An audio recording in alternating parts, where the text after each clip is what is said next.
In this video, we're gonna break down my favorite build that I like to use against all factions. And the goal here was to create one loadout that would just be fun and effective no matter which faction I went against. And yeah, this one gets the job done easily. On maximum difficulty, by the way, this build is going to be extremely effective no matter what. Now, we're going to break down the main build, but I'm also going to give you guys some different options just in case you guys want to mix it up a little bit. You know what I mean? So let's get right into it. The first thing we're going to break down here is going to be the red stratagems. And I do believe that the laser orbital is one of the best tools no matter which faction you're going against. Now, don't get me wrong. I do believe that, for example, against the bots and illuminates, it is better compared to what it is against the bugs, but don't get it twisted. It is very strong against the bugs as well. If I'm getting overwhelmed with Bile Titans, Chargers, Impalers,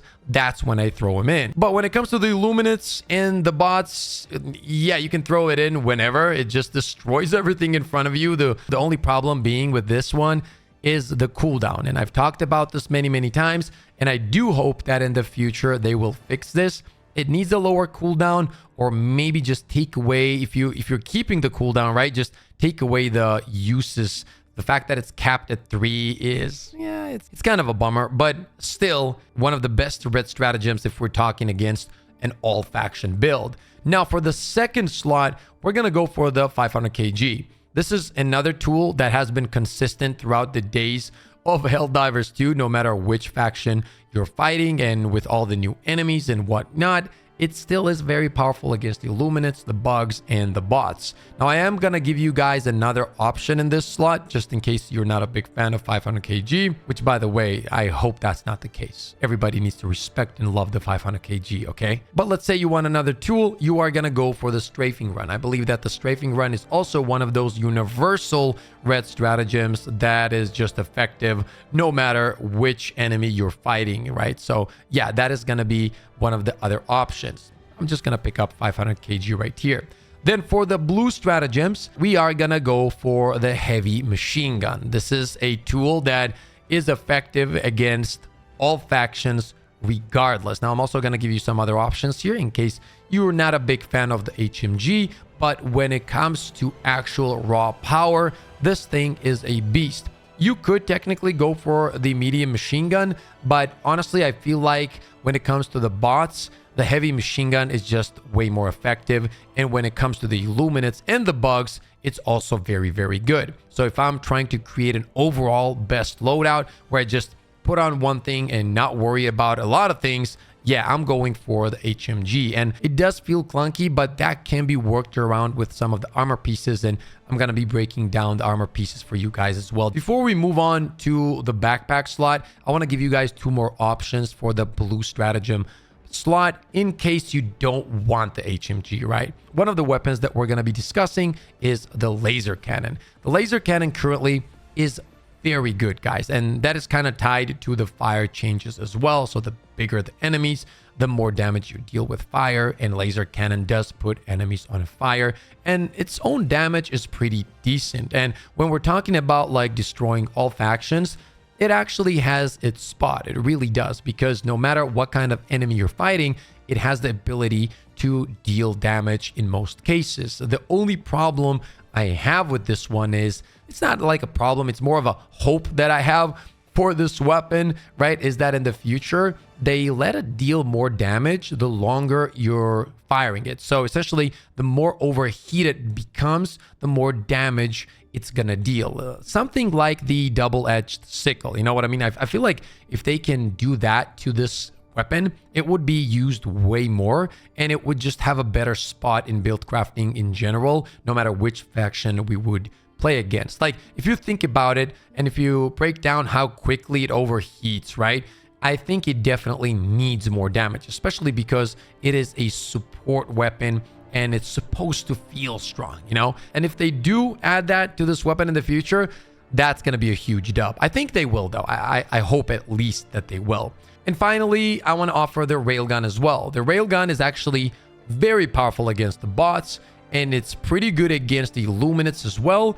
And if you know how to use it, it's actually very effective against the bugs. Now, I do think that it has a skill gap to it, which is overcharging your shots correctly and as much as possible, because a lot of people don't focus on that, and then that makes a huge difference. So instead of 4 shots on a Bile Titan, out of nowhere you need 7, 8, and you're like, you know what, I don't like this. But if you master it, put in the time, and if you're landing your shots, overcharged shots I should say, correctly, you're deleting Bile Titans and Chargers as well. And as I said, on the bot side, this thing is easily one of the best tools within the game. So if you haven't yet, give this a go, master the overcharge, you'll do great.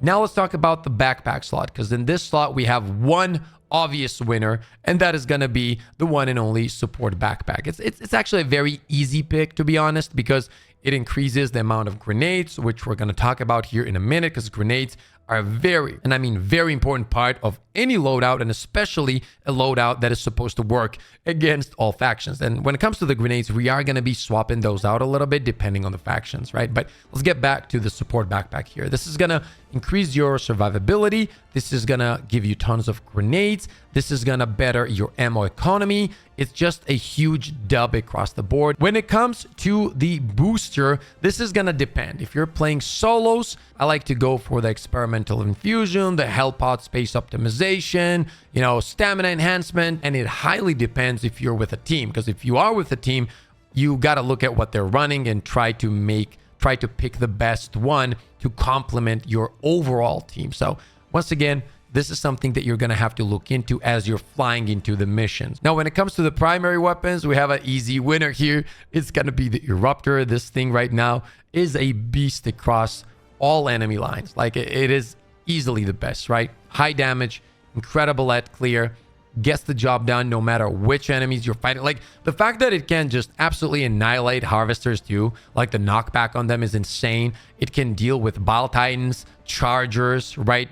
It absolutely destroys Hulks as well. Like, it's just a good weapon. Now, there is one thing we need to mention when we're talking about the Eruptor here, is that you are going to need a secondary, especially with this build, that is going to deal with enemies that are going to be getting close to you, right?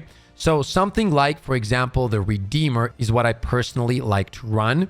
This is very, very effective against enemies that get close. Another great option right now is the Peacemaker. It has been changed, buffed. Feels actually pretty good. I personally prefer the Redeemer, or another great option is the Talon. Now let's talk about the grenades, because this is also very important with this overall loadout.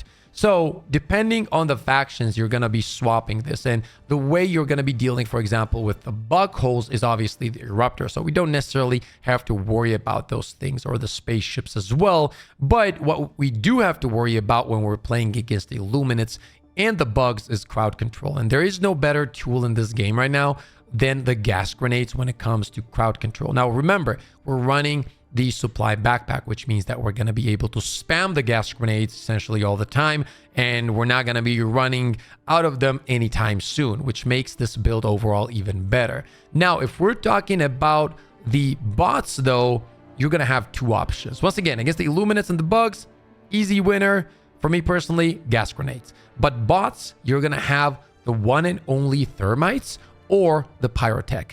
These two destroy the bots, right? We're talking Hulks, tanks, easy, easy, easy kills, guys. Whichever you enjoy more, especially with the supply backpack, you're going to be spamming them.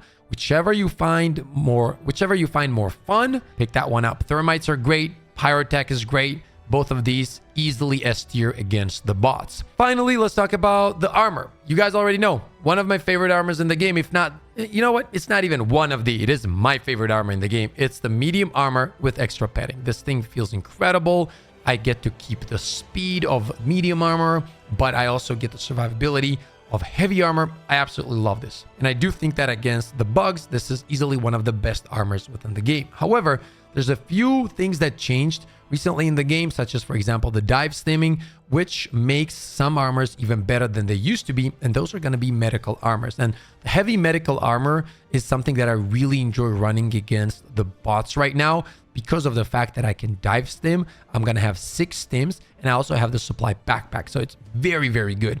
If you don't want to run that, you can run the Devastator armor. Now for the Illuminates, it's a little bit more of a free spot. I personally think that you can get away with a little bit more stuff against the Illuminates when it comes to survivability. So peak physique is very, very nice since we're running the heavy machine gun, right? So make sure to try this out as well. Like, this is a great option. And if you don't really like this, or if you don't care about how the heavy machine gun feels, and you're okay with it, in that case, you're going to have way more options, right? Once again, you can go for the heavy medical armor. You can go for the medium armor with extra padding. You can even go for the medium medical armor. So when it comes to the Illuminates, it's a little bit of more freedom that you get when it comes to the armor pieces. And make sure to let me know what you guys think and which one is your favorite currently against all of these factions, by the way. Okay, that's gonna be it for the overall build. Make sure to let me know what you guys think in the comment section below. Once again, would love to hear your thoughts, would love to hear your builds. If you guys did enjoy the video, slap a like, sub to the channel. More content is on the way. As always, stay positive, stay disciplined, and I'll see you all on the next one.